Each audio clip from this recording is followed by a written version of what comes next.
Alors bonjour à tous et à toutes. Merci pour votre présence ce midi.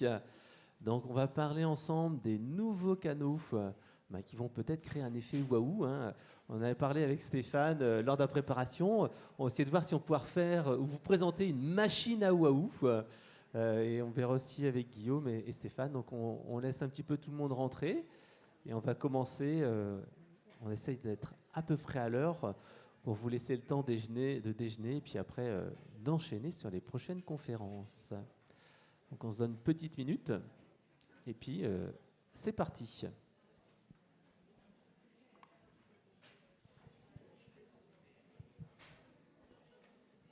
Alors bien entendu, si vous avez des questions, n'hésitez pas, on gardera à la fin une petite séance de questions-réponses. Je pense on se prendra 5-10 minutes. Plus si nécessaire. Et puis après, si vous avez des questions à la fin, nos chers intervenants seront là un petit peu. Et puis nous, on a le stand éloquent qui est aussi sur la partie un petit peu centrale ici. Donc midi 1, eh ben, en fait, je pense qu'on va pouvoir commencer ensemble cette conférence. Donc, vous l'avez vu, la thématique, elle est bien affichée. Service client, les nouveaux canaux, tout simplement pour plus d'engagement client et collaborateurs. Et c'est ce qu'on va voir ensemble, puisqu'on voit bien que ces nouveaux canaux, ils sont très très appréciés par les agents du service client. Et c'est vrai qu'on l'avait vu avec Guillaume et Stéphane. Quand on avait posé la question, c'est la visio, si on l'arrêtait maintenant, ça serait compliqué. Et on vous donnera quelques petites anecdotes là-dessus. Donc bonjour à tous, merci d'être présents pour cette conférence. Donc ce qu'on va voir ensemble, c'est tout simplement une conférence sur le service client. Et là, on va commencer par un tour de table et je vais demander à Stéphane numéro 1 de se présenter. Bonjour à tous, Stéphane Caillot, donc responsable technique national au sein de Groupe Atlantique sur la partie solutions chaufferie, donc chauffage eau chaude collective. Alors Stéphane numéro 2. Donc, bonjour à toutes et à tous, Stéphane Roux, donc je suis du conseil départemental de Loire-Atlantique et je suis responsable du service assistance et support client, donc au sein de la direction informatique du département. Alors Guillaume. Bonjour à tous, Guillaume Chevalier, donc je travaille chez Kiloutou. Je suis responsable de l'assistance technique des Pays de Loire, donc tout ce qui s'occupe dépannage chantier sur le gros matériel loué par les clients. Alors merci à tous les trois. Donc moi je suis Frédéric Canavet, je suis product manager chez Locan pour les bots, chatbot, callbot, mais également des projets un petit peu de marketing opérationnel comme cette prise de parole. Alors on a vu ici la présentation des intervenants. Ce qu'on va faire maintenant, c'est que Stéphane, est-ce que tu peux présenter le groupe Atlantique pour ceux qui ne le connaissent pas encore ? Alors, Groupe Atlantique, c'est un groupe français créé à La Roche-sur-Yon. Je pense que ça, c'est un nom que vous connaissez. Donc, ça a été créé en 1968. Le groupe Atlantique fabrique des solutions de confort thermique. Aujourd'hui, c'est 11 000 personnes dans le monde, dont 5 000 en France. Et si on parle du pôle service aux clients, relations clients, on fait le lien. Donc, on travaille pour les 17 marques du groupe Atlantique, en France et dans le monde. C'est 500 collaborateurs au service du client. C'est des milliers d'appels, on ne les compte plus parce que c'est énorme. 50 000 interventions par an, que ce soit en particulier ou en collectif et tertiaire. On forme 6 000 personnes par an et on fait plus de 3 000 visio-assistances par an. Ça, c'est les chiffres 2021 et je pense qu'on fera plus en 2022. Alors merci pour ces quelques chiffres. Vous avez un petit peu une dimension du support client. Donc 500 personnes au support sur toute la France. Donc c'est comme un beau service client. Alors maintenant, on va parler de toi, Stéphane. Est-ce que tu nous parlais de ce que tu fais et ce que vous faites au conseil départemental ? Alors, au conseil départemental, donc, je suis à la tête de 3 centres de contact. Donc, il y en a un qui est destiné aux potentiellement 1,5 million habitants du département. Donc, c'est par rapport à de l'assistance sur toutes les démarches en ligne. Un autre qui est dédié aux collèges, 140 collèges sur le département. Donc, la cible, c'est les enseignants, les gestionnaires, les principaux. Et un centre qui est surtout celui dont on va parler, qui est dédié aux 4500 utilisateurs du département, agents du département. Alors ça doit être 4100, non j'ai mis 4500, 4100 en emploi permanent, plus après des renforts, etc. avec un contexte où on a une centaine de métiers, puisque l'activité du département est très large, beaucoup dans le social, des puéricultrices, des médecins de PMI, des assistants familiaux, des assistants sociaux, des agents des routes, on est dans la culture aussi, donc conservateurs de musées, archéologues. Dans les collèges, donc tous les agents des collèges qui font fonctionner les cantines et tout ce qui est entretien des collèges, je pense que j'en oublie, les personnes âgées, les personnes handicapées, le canal de Nantes à Brest sur les voies navigables, la gestion des ports. Voilà, donc beaucoup de métiers et 250 sites qui vont de gros sites, 450 agents, à des sites 1 T3 avec une salle d'attente et un médecin, quoi. Voilà. Globalement, donc domaine d'intervention, donc des clients captifs, hein, c'est nos utilisateurs. On a quand même un centre de service qui est orienté sur la qualité de service perçue par l'utilisateur, qu'on mesure régulièrement par différents canaux. Et puis des enjeux autour de cette qualité de service, donc ouverture 8h30, 18h. Je ne sais pas ce que j'oublie. Oui, alors le gros défi, je ne vais pas tous les citer, mais notre gros défi, c'est sur la diversité des métiers, des pratiques, des usages, trouver des canaux qui soient adaptés à tous nos clients, en fait. Ouais. Voilà. Toujours essayer donc d'avoir cette qualité de service, parce que c'est une qualité de service que vous délivrez aux usagers et aux agents, mais également essayer aussi d'optimiser la productivité. Donc essayer de jouer à la fois sur l'aspect qualitatif, mais en même temps en maîtrisant les coûts. Alors tout à fait, et un des gros axes de travail qu'on a, alors on parlait de l'engagement des agents et des collaborateurs et des clients, c'est de mettre vraiment l'humain au service du client, c'est-à-dire toutes les tâches sans valeur ajoutée, les automatiser, les déléguer, aller vers du self-care, des choses comme ça. Et là où on met de l'humain, que ce soit vraiment à valeur ajoutée sur de l'accompagnement, sur de la promotion des services, sur tout ce qui va être vraiment là où il y a une attente d'échange avec un technicien. Et d'ailleurs, c'est intéressant, vous verrez en petite conclusion, en clin d'œil de cette intervention, que finalement, l'humain, c'est un véritable effet waouh et qu'on peut redonner comme ça sa bonne place au bon moment avec l'humain. Alors Guillaume, chez Kiloutouf, si on peut dire quelques petits mots sur l'entreprise, je pense que beaucoup de personnes connaissent Kiloutouf, néanmoins quelques chiffres. Ouais, Kiloutou a l'avantage d'avoir un nom qui sonne bien. Donc bien sûr, on est loueur de matériel. On est 3e loueur européen. Donc on est basé dans 5 pays, la France, l'Espagne, l'Allemagne, la Pologne et l'Italie. Et on est en cours d'intégration d'entreprise sur le Danemark et le Portugal. Donc Kiloutouf va arriver à 7 pays intégrés. Donc on a 1000 références de produits, plus de 250 000 matériels, plus de 600 équipiers. En fait, nos clients principaux sont le professionnel. Donc vous pouvez voir que 95% de nos clients sont le professionnel et 5% le particulier. Donc en gros, c'est 300 000 clients. En France, on a 550 agences. On est toujours en croissance, que ce soit sur la France ou sur l'Europe. Et sur la France, on a 24 agents d'assistance technique. Donc ce qui est mon rôle, ces 24 agents d'assistance technique sont divisés sur les 14 régions françaises. L'assistance technique n'est pas encore déployée sur les autres pays européens. D'accord. Alors donc toi tu es basé sur vraiment les Pays de Loire et c'est là en fait que justement tu vas nous expliquer tout à l'heure comment on améliore cette qualité de service à la fois au travers, on parlera de la visio, mais on parlera aussi d'autres outils comme par exemple l'IoT qui commence à arriver et qui permet d'aider les techniciens. Donc en fait on verra à la fois la partie humain en clin d'œil à la fin et la partie automatisation. Alors, si on peut commencer maintenant avec une présentation d'Eloquent. Donc, moi, je vous ai présenté Product Manager chez Eloquent. Et Eloquent, nous, on a 2 grands métiers. Le premier métier, c'est les solutions de centre de contact. Donc, on est éditeur de solutions. Et donc, on va gérer le canal voix, téléphone, mail et la visio, qui est un de nos sujets du jour avec notre partenariat avec Apizzi. En plus de ça, en fait, bien entendu, on va pouvoir gérer tout ce qui est feedback. Feedback, c'est les enquêtes de satisfaction client-collaborateur. et jusqu'à la publication des avis. Donc Eloquent, donc, ça fait plus de 20 ans qu'on existe, on a plus de 320 clients en France, et on est certifié également ISO 27001 et 27701, qui est la nouvelle certification RGPD. Donc je vous ai mis là nos différents produits et les offres que l'on propose. Donc j'en ai parlé, gestion omnicanal de la relation client, le SVI, chatbot, callbot, publication d'avis, etc. Alors si on rentre maintenant dans le vif du sujet et sur les canaux.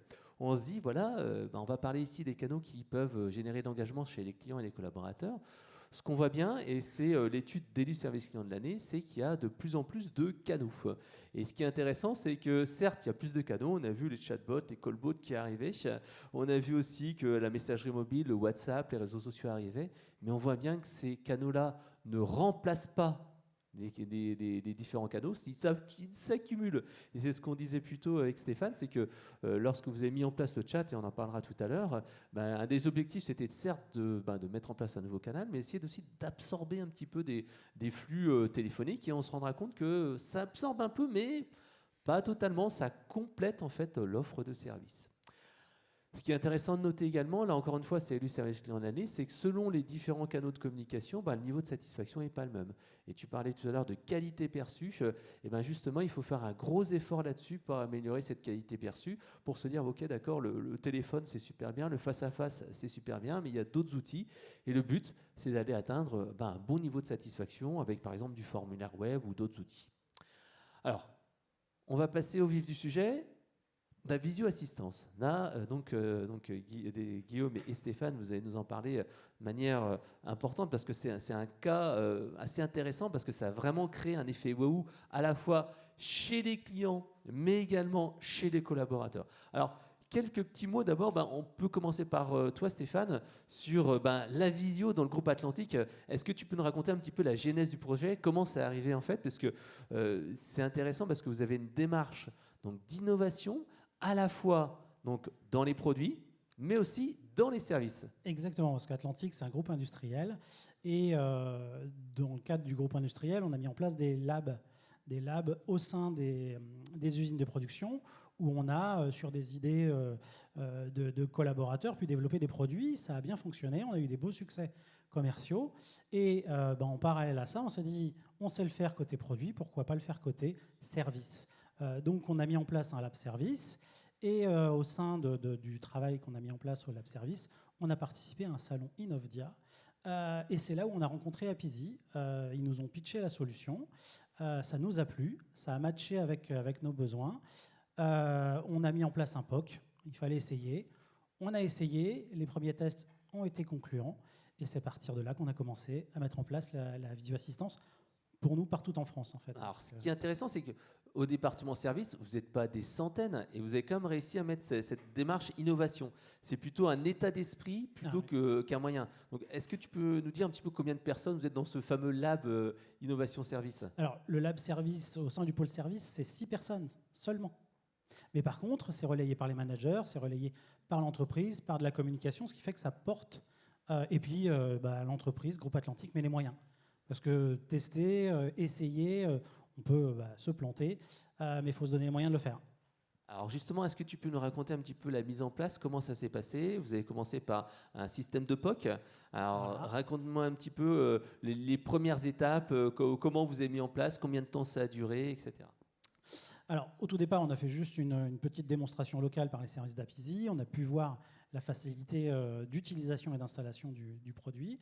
Et après, en fait, on a au sein du groupe Atlantique des services d'assistance client qui sont répartis au niveau de nos sites usines répartis en France.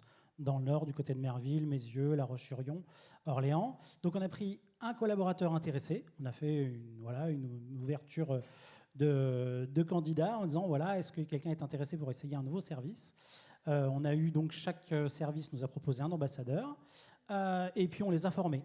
On les a réunis à La Roche-sur-Yon, on les a formés, on leur a montré comment fonctionnait l'outil et là on a entendu le premier effet waouh parce que là justement ces collaborateurs ah ouais, c'est simple, ah ouais, c'est chouette. Et puis cet effet waouh il s'est déployé sur toute la France et ils ont formé eux-mêmes leurs collègues au sein des différents services pour essayer. On était toujours dans un essai. On avait déjà nos différents canaux de communication, le téléphone, le mail principalement, mais on s'est dit, bah, voilà, on le propose, on essaye et on l'a déployé. On l'a testé. Alors nous, on a une saisonnalité, l'hiver, l'été. Donc on a une activité forte en hiver, le printemps un peu plus bas, et on remonte pour la climatisation l'été. Donc ce qui fait qu'en fait, il nous a fallu un temps assez long de tests en conditions réelles, mais par contre, c'était concluant, et c'est à partir de là où on s'est dit, bon, bah, maintenant, on le déploie et on va former. Aujourd'hui, on a 60 utilisateurs pour réaliser ces plus de 3000 visio-assistances. Alors justement, quels étaient un petit peu les objectifs? Et après, est-ce que tu pourrais nous dire justement quels ont été un petit peu les résultats? Parce qu'on les voit ici à l'écran. Donc l'objectif, c'était quoi? L'objectif, c'était de créer un effet waouh. C'est-à-dire que le directeur du pôle assistance aux clients nous a demandé, nous a motivé pour générer du waouh. C'était quelque chose qu'il voulait entendre. Et donc, on s'est dit que ça, c'était un moyen de générer du waouh. D'abord client, on n'avait pas imaginé forcément que ça serait un waouh interne, mais on l'a vite vu. Et puis, voilà, donc 60 agents formés. Et on a eu des résultats assez intéressants, assez rapidement, parce qu'on s'est rendu compte que de rendre les yeux au technicien qui est au téléphone, ça lui permettait d'être plus précis, d'être plus rapide, d'éviter des interventions aussi, parce qu'il y a peut-être des problématiques qui ne sont pas compréhensibles par téléphone, où on n'a pas forcément l'élément, où l'interlocuteur ne nous comprend pas, parce que ça y est des fois une question de langage et de communication. Et là, finalement, en voyant, tout de suite, la solution apparaît. D'ailleurs, je crois que tu nous as raconté une petite anecdote assez marrante sur un client qui vous a dit oui, il faut me dépanner, je suis chez Atlantique, mon chauffe-eau, il est bien chez Atlantique. Et la visio, elle a permis de voir quoi? Que finalement, ce n'était pas un produit du groupe. Voilà. Ça faisait plusieurs appels, on était à 2-3 appels. Le technicien ne comprenait pas, il cherchait. Finalement, il s'est dit, bon allez, je vais voir. Il a vu. Ah oui, désolé, c'est pas notre chaudière. Bah oui, on a eu un peu de mal à trouver comment ça fonctionnait, voilà. et le mode d'emploi et le bouton. Donc la visio est vraiment pas arrivée là-dessus. Donc au niveau des résultats, donc en fait, vous estimez aussi des évitements d'intervention, des demandes de visio-assistance réussies au premier appel, parce que je crois que le FCR, on en parlera aussi tous ensemble, la résolution au premier contact, c'est quelque chose qui est vraiment essentiel pour la satisfaction client et pour la mesure de la performance du service client. Exactement. Nous, on le mesure au sein du groupe Atlantique à différents niveaux, par le contact téléphonique, aussi par le contact APISI, mais aussi par intervention. L'objectif principal au sein du groupe Atlantique, c'est d'arriver et se donner les moyens de ne venir qu'une fois, parce que voilà, un problème sur un produit, ça existe, qu'on le résolve rapidement. Voilà, c'est là où on génère aussi l'effet waouh et la satisfaction client. Alors, est-ce que l'adoption a été partout pareil, ou il a fallu faire des petits efforts? Parce qu'il y a toujours une petite, je dirais pas une résistance au changement, mais est-ce que les agents du service client se sont dit, OK, c'est bon, j'ai un outil, un nouvel outil, je me précipite dessus, c'est comme le téléphone? Non. Il a fallu être patient, il a fallu challenger, il a fallu convaincre. Ça a pris du temps. C'est quelque chose qui nous a pris une année pour arriver à avoir un résultat et à avoir un taux d'agents utilisateurs suffisant pour pouvoir vraiment proposer le service dans tous les services et à toute possibilité, à chaque fois qu'il en était possible. Ben justement, ça fait une excellente transition que l'on va pouvoir voir ici avec Kiloutou, puisque justement, en Loire-Atlantique, vous êtes les surperformeurs de la visio, les plus convaincus. Je crois que vous avez un taux d'utilisation, c'est ça, de 30% ou quelque chose comme ça? Sur les Pays de Loire, oui. Donc nous, on a deux utilités avec la vidéo assistante. On va l'utiliser en interne et en externe. Externe, ça va être pour faire le pré-diagnostic auprès du client. Donc avant qu'on utilise APISI, on se débrouillait tant bien que mal avec WhatsApp, mais bon, il n'y avait rien de pratique du tout. Donc avec la solution APISI, c'était vraiment le changement du tout au tout.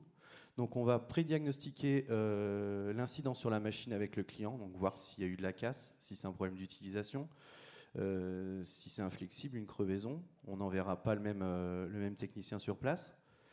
Et on va l'utiliser dans un deuxième temps pour accompagner notre technicien sur place, quand on aura envoyé notre technicien pour lui partager des documents techniques, la visualisation via le partage des schémas électriques, essayer de le guider sur place, Et ça nous permet aussi, s'il y a une pièce à commander, on a la visu directement sur la machine et on va commander la pièce le plus rapidement possible pour dépanner le plus rapidement possible le client.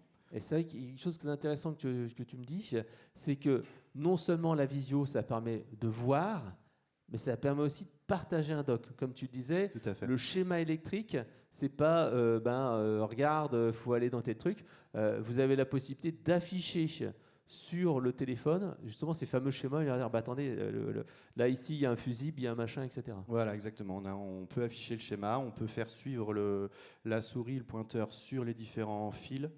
Et c'est nettement plus pratique. Ouais. On utilise aussi le partage quand on a des clients de longue durée. Dans nos machines, on met des documents de sécurité qui sont le CE, la visite périodique obligatoire. Certaines fois, les documents, la visite périodique est valable que 6 mois. Si le chantier est de plus 6 mois, il va y avoir des nouveaux papiers. Donc là, on va pouvoir le partager directement au client via l'application Apizee. Alors justement pour le fonctionnement de la visio, là on a vu qu'en fait ils appelaient au téléphone les techniciens, le technicien disait allez on se fait une petite visio. Vous c'est un petit peu différent. C'est les agences en fait qui sont entre guillemets intermédiaires. Alors comment ça fonctionne le système de la visio chez vous? Alors, l'assistance technique chez Kiloutou, le client on s'occupe que du gros matériel, tout ce qui est type pelleteuse, nacelle, chariot télescopique, enfin grosses machines. On s'est dit que tout ce qui est petit matériel et perceuse, on privilégie un échange. Quand on va avoir une machine, genre une nacelle 43 mètres qui tombe en panne sur chantier, les coûts de logistique sont supérieurs, il vaut mieux envoyer un technicien. Donc, le client va louer son matériel. Dès qu'il va avoir une incidence sur son matériel, il va appeler l'agence où il a loué. L'agence, sur notre logiciel professionnel, va créer une demande d'intervention qui va arriver dans mon service. Et les agents d'assistance technique vont traiter cette demande en appelant le client pour reprendre toutes les données, si c'est la bonne machine, si l'adresse, et savoir si c'est un problème d'utilisation, si c'est une casse. Et suite à ce que le client nous dit, on va lui proposer une visio. Et je crois que le délai, c'est 7 minutes, c'est ça, entre la personne qui appelle à en- l'agence et le moment où vous pouvez intervenir. Où on rappelle le client. Entre la création de la demande d'intervention et rappel client, on essaye de le faire le plus court possible pour, bien sûr, diminuer le temps de panne du client. Alors justement, vous avez fait des petites statistiques assez intéressantes sur la résolution des pannes entre telle période et telle période. Je crois qu'on était passé de 18 à 24%, c'est ça, avec le niveau des résolutions? Avant l'utilisation de la visio, on était à 18% de résolution à distance. Et avec la visio, on est passé de 25. Donc grosso modo, 7 points de plus ou un peu plus. 7 points. Après, ça varie au niveau des mois, des fois c'est plus. Des fois, c'est plus. Donc, si on arrive à résoudre le problème en visio, tac, forcément, au premier contact, ça arrive dès le départ. Alors, est-ce qu'il y a une petite anecdote aussi en préparant ça, cette intervention vous avez parlé d'une petite anecdote où la visio a montré son intérêt, en fait, de manière concrète avec un client petit peu du même style, où il y en a plusieurs, peut-être. On en a tous les jours, oui. Moi, c'est arrivé une fois où notre livreur avait laissé la nacelle avec le bras levé sur le chantier. Donc, le client a réceptionné le matériel, mais il voulait redescendre le bras. Donc, il nous a appelé parce qu'il n'arrivait pas. Donc, on lui expliquait sur quel bouton appuyer sur les commandes basses pour rabaisser le panier. Et il nous disait, mais c'est ce que je fais, mais ça ne fonctionne pas. La nacelle est démarrée, mais je n'arrive pas à descendre les bras. Donc, on lui a proposé une visio. Et en fait, on s'est aperçu que le client n'avait pas levé le plexiglas sur les commandes de boutons pour... ça risquait pas de marcher. L'écran tactile, il marche moins bien dans ces cas. Et la semaine dernière, j'ai eu le même cas que Stéphane. On a appelé le client en visio parce que par téléphone, il comprenait pas. Et nous, on comprenait pas ce qu'il voulait parce que le matériel correspondait pas aux nôtres. Donc on l'a eu en visio et on voyait sur notre écran qui zoomait vraiment sur les commandes basses de la machine. Et les commandes basses ne nous disaient rien. On lui a demandé de se reculer et au lieu de voir une machine jaune, on a vu une machine bleue. Donc c'était pas à nous. Donc forcément, ça aide un petit peu. Et justement, ce qui est intéressant, c'est que la visio, ça aide aussi et ça supporte et ça conforte le discours marketing. Parce que vous avez un discours quand même qui est assez fort, hein, parce que vous annoncez des dépannages en 4 heures, en 24 heures. Et justement, est-ce que la visio, ça aide ? Bien sûr que ça aide. Les objectifs que Kiloutou nous donne, c'est que la machine doit dépanner dans en 75% des interventions dans les 4 heures et 90% dans les 24 heures. Ce fait-là, ça veut dire qu'on va se dépêcher. En fait, c'est comme les maillons de secours. Moins il y a de maillons, plus ils sont courts, plus ça va être vite dépanné. Mais c'est vrai que c'est devenu aussi un outil qui est important. Donc là, on a parlé du B2C, mais on a aussi parlé du support pour vos techniciens à vous, puisque ça vous sert aussi à vous, parce que vous avez des techniciens qui sont comme toi, hein, qui sont en agence et qui sont là pour dépanner à distance, mais également pour dépanner vos collègues qui sont sur le terrain. Et ça, c'est un autre usage dont tu as légèrement évoqué le fait tout à l'heure. Alors, c'est nous qui le faisons, ça. C'est le service d'assistance technique qui va accompagner, parce que les techniciens d'intervention, donc sur la région, on est 2 en assistance, on va dire, client téléphonique. Et sur ce service-là, on a 9 techniciens d'intervention qui sont dispatchés sur tous les pays de Loire, plus l'Orne. Et c'est vrai que tu me disais que maintenant, vous êtes assez à des populations un peu classiques. Et c'est vrai que vous avez fait des réflexions genre Kiloutou, c'est la DASA, Oui, tout à fait, ou oui. des choses comme ça. Ou alors, on se fait une petite visio. Voilà, ouais, il y a des clients réguliers qui oui, bah vas-y, envoie-moi le lien pour la visio, comme ça je vais te montrer. Donc c'est assez agréable. Et la visio, est-ce que vous pourriez vous en passer si on dit, bon allez, hop, on retourne au téléphone comme d'habitude? Non, maintenant non. Et chez le groupe Atlantique, est-ce que si on vous dit aussi pareil, tiens, la visio, on arrête, on repasse au bon vieux téléphone classique? Non, c'est certain. C'est vrai que tu nous as dit c'est une machine à waouh. Ouais. Parce qu'en fait, tu arrives vraiment à... Là, en fait, c'est des clients un peu plus réguliers, donc ils ont l'habitude. Mais vous êtes sur des clients qui sont plus ponctuels. Donc pour eux, justement, je sais qu'on avait déjà vu le cas, nous, avec un de nos clients qui est dans l'assurance, hein, Stellian, et il nous disait que quand c'est une visio qui est programmée, disant, tiens, j'ai une visio, on se fait une visio la semaine prochaine pour faire une analyse des travaux, etc. On n'a pas l'effet waouh, mais c'est surtout quand, là, on dit à la personne, attendez, on va régler ensemble le problème, je vous mets une visio, c'est là qu'il y a l'effet waouh, c'est ça? Exactement. Déjà, la première chose qu'on entend, c'est « Ah bon, vous pouvez faire ça ?»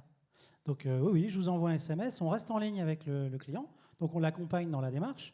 Il reçoit son SMS, il clique, et hop, on voit tout de suite, dans un temps assez court, ce qu'il voit. Et là, on arrive assez rapidement dans un diagnostic, parce que notre temps de communication sur Apizee, il est d'environ 5 minutes, en moyenne sur tous nos 3000 appels, et on dépanne très rapidement, où on arrive à une solution rapide pour le client, et là, waouh! Et nous aussi, on a entendu des « Ah, j'ai eu une visio la dernière fois, je veux la même, ça s'est très bien passé, c'est super pratique. » Donc voilà, nous aussi, on entend ça. Alors justement, on va essayer de parler maintenant aux bonnes pratiques sur la visio-assistance. Alors je vous laisserai peut-être alterner l'un et l'autre sur les bonnes pratiques. Alors la première, c'était former les agents. On l'a dit, la visio, c'est pas très compliqué. Et pourtant, quand même, il ne faut pas négliger cette partie formation. Est-ce que Stéphane ou Guillaume, vous voulez donner un petit retour d'expérience là-dessus ? Oui, former les agents, c'est important. Le support qu'on a eu avec Apizee était efficace. Le deuxième point, c'est s'exercer, aussi de la formation. Ça marche très très bien, de pouvoir s'exercer entre collègues. Sur la formation, ça a été 50% du temps, de s'envoyer des SMS entre eux, de dire tiens, moi j'essaie, je me mets côté client, moi je me mets côté conseiller. Voilà, ça a été... Ouais, c'est ludique en plus parce qu'ils peuvent tester. Parce que mine de rien, c'est vrai que souvent on a des populations un peu techniques et c'est pas des informaticiens, c'est pas forcément des technophiles et ça permet un petit peu de dédramatiser cet usage. Exactement. Et comme ils ont quelqu'un en ligne au téléphone, de pouvoir lui expliquer aussi ce qui se passe, de voir ce qui se passe de l'autre côté et de le connaître, ça le rassure. Et justement, ce que tu nous disais, c'est que souvent, les gens qui étaient réfractaires le plus à ces outils de visio devenaient les plus grands fans. Exactement. C'est-à-dire qu'au lancement, on a toujours des gens qui sont plus réfractaires, le changement, la peur.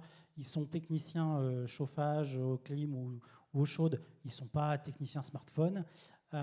Donc, ils sont plutôt réticents et ils n'ont pas envie d'aller dans ce domaine-là. On les entraîne, on les entraîne doucement sans les forcer. Et puis finalement, à un moment, ils sont contraints. L'exemple de ça fait 3 fois que le client m'appelle, pour se rendre compte que c'est pas la chaudière du groupe Atlantique. Là, en fait, il se dit ça m'a servi.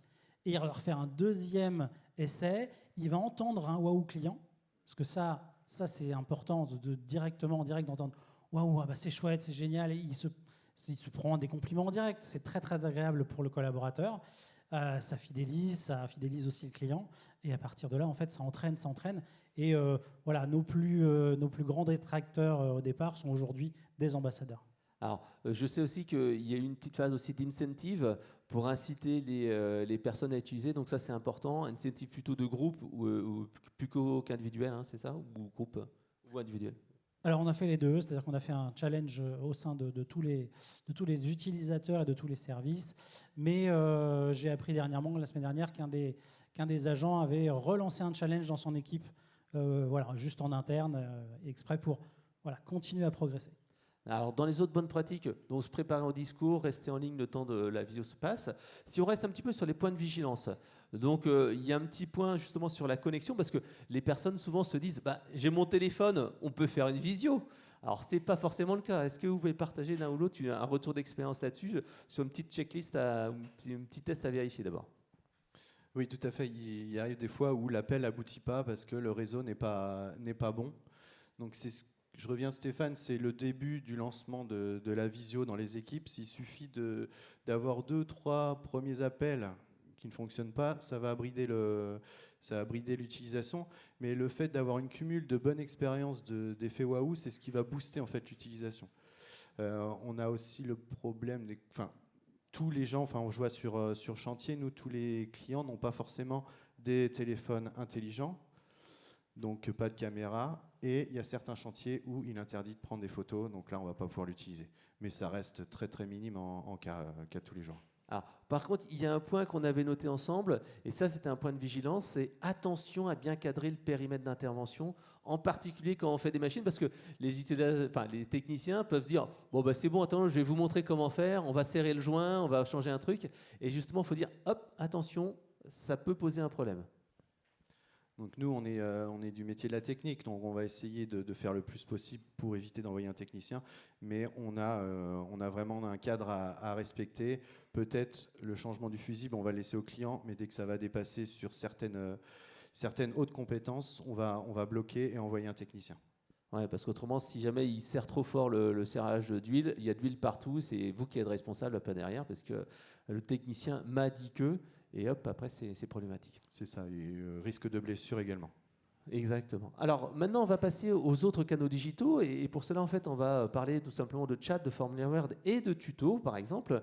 Alors, justement, on va commencer par Stéphane et on va parler d'expérimentation du chat. Alors, le chat, en fait, comme on l'a dit tout à l'heure, chez vous, au conseil départemental, l'objectif, c'est toujours d'avoir cette bonne qualité de service perçu, mais peut-être aussi de soulager un peu le canal téléphonique. Alors, est-ce qu'on peut parler un petit peu du chat ?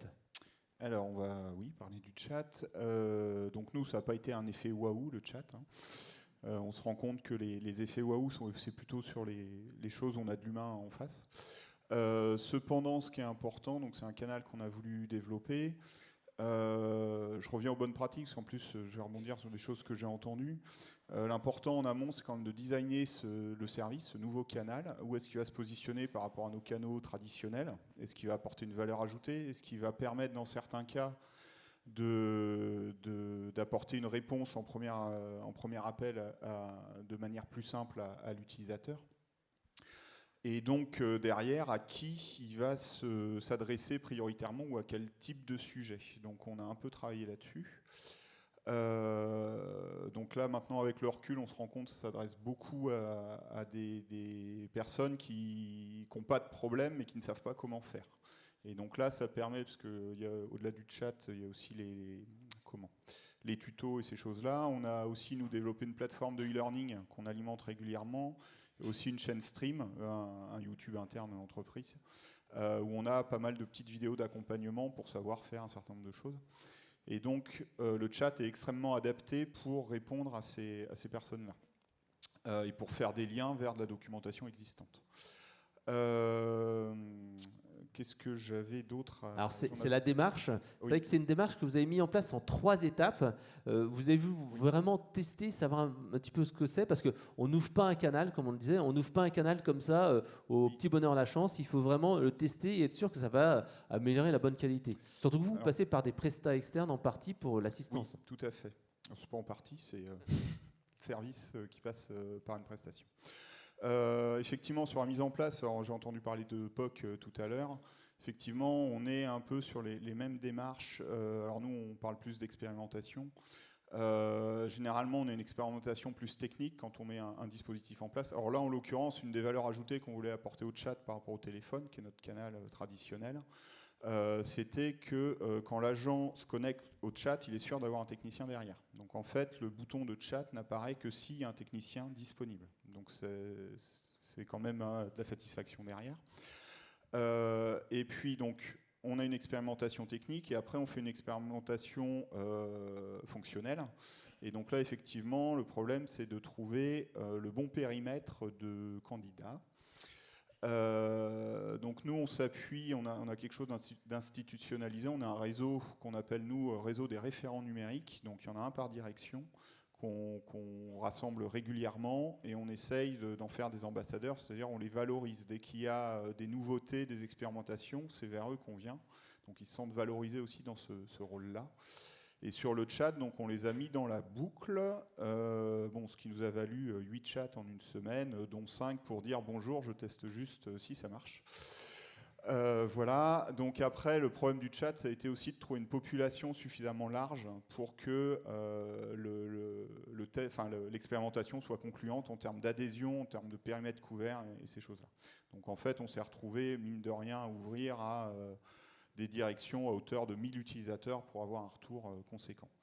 Donc nous, pas d'effet waouh sur le chat, mais globalement, on est un centre d'appels qui a globalement les 200 appels jour.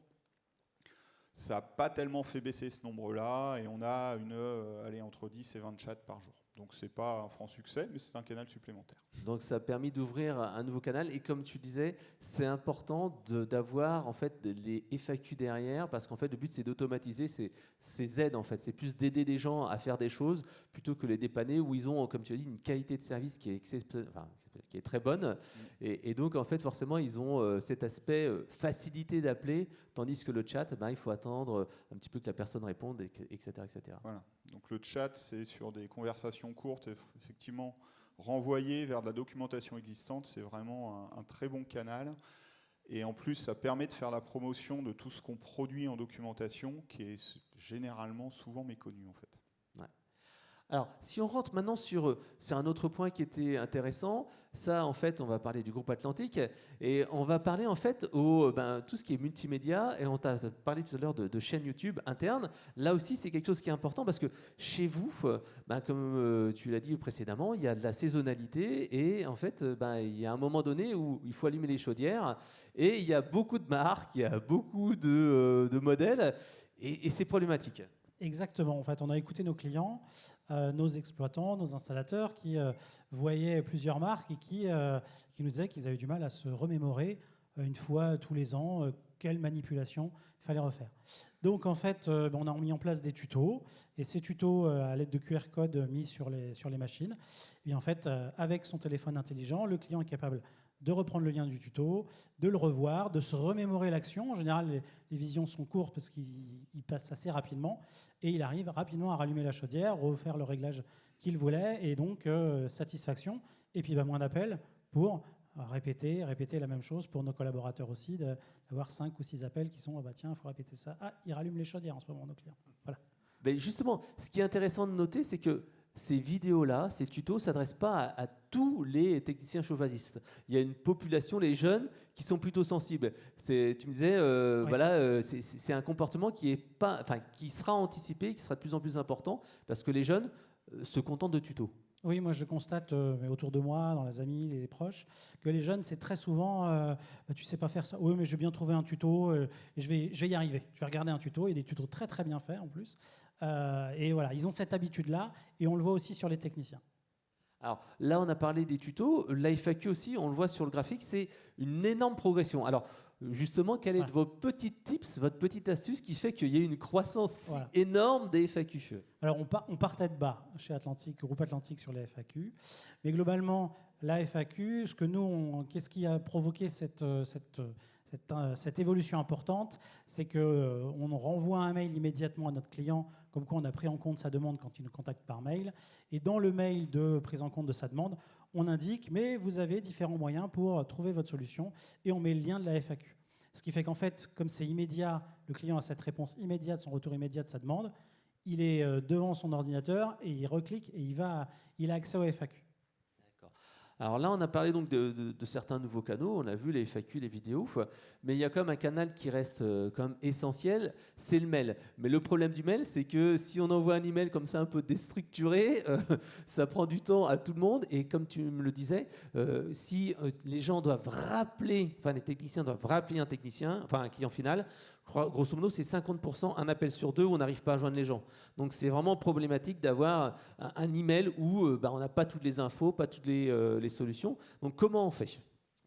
Alors, effectivement, l'email, on n'est pas très en avance là-dessus, mais c'est un canal qu'on souhaite éradiquer, parce que complètement déstructuré. Donc, l'idée, c'est de mettre en place quelque chose de beaucoup plus structuré, des formulaires. Alors, c'est quelque chose qu'on a déjà, mais je pense qu'il existe maintenant quasiment partout. Donc, pour tout ce qui est demande, un catalogue de services, parce qu'on maîtrise les services qu'on rend, et donc on peut cadrer les demandes. Donc ça on l'a déjà fait.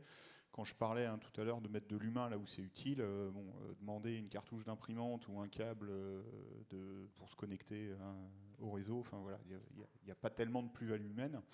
Donc tout ça, on a un catalogue de services qui permet de dématérialiser ça avec des formulaires bien précis.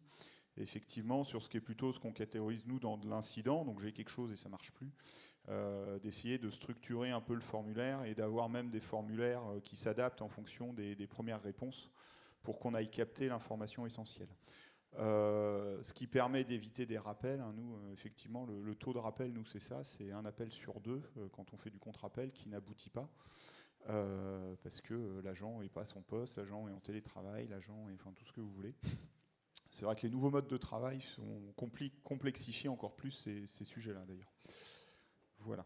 Et au niveau des résultats, ces formulaires-là, qu'est-ce que ça donne en fait comme, par rapport à l'email ? Est-ce qu'on a plus de satisfaction ? Et comment on calibre justement ces formulaires entre trop d'infos, pas assez d'infos ? Quels sont un petit retour d'expérience là-dessus ? Alors ça c'est pareil, quand je parlais de design, un formulaire ça se design et c'est de quoi a-t-on strictement besoin. Faut se poser dans chaque chose qu'on va demander, est-ce que j'ai réellement besoin de ça pour traiter la demande ou est-ce que ça va me servir dans 3% des cas ? Parce que si on met tout ce qui sert que dans 3% des cas, on se retrouve avec un formulaire irremplissable, la personne ne sait pas comment le remplir, j'ai pas cette info, finit par appeler, enfin voilà. Donc le strict nécessaire, c'est vraiment du design de service. Ni trop, ni trop peu, voilà. Et il faut tester. Vous changiez combien de versions de formulaire vous avez eu pour certains formulaires ? Est-ce que c'est 1 fois, 2 fois, 3 fois de versions ? Alors quand ça s'est mis en place, on a changé un certain nombre de fois. Je suis incapable de vous donner le nombre de formulaires. Mais par contre, c'est un canal qui a extrêmement bien marché. Alors on l'a bien marketé, on l'a bien vendu. Et globalement, nous, sur notre centre d'appel, maintenant, tout ce qui est demande, ça passe par notre catalogue de services et on a baissé de 150 contacts téléphoniques par jour le nombre d'appels. D'accord. C'est vraiment une forte valeur ajoutée pour le coup. Là, ça a été vraiment une efficacité et une simplification du travail pour les agents. Tout à fait. Alors, maintenant, on va s'intéresser un petit peu à la modernité. Et c'est vrai que l'IoT, on en parle depuis pas mal d'années, mais là, en fait, il y a un exemple concret en fait, chez Kiloutou, comme quoi les machines parlent aux humains.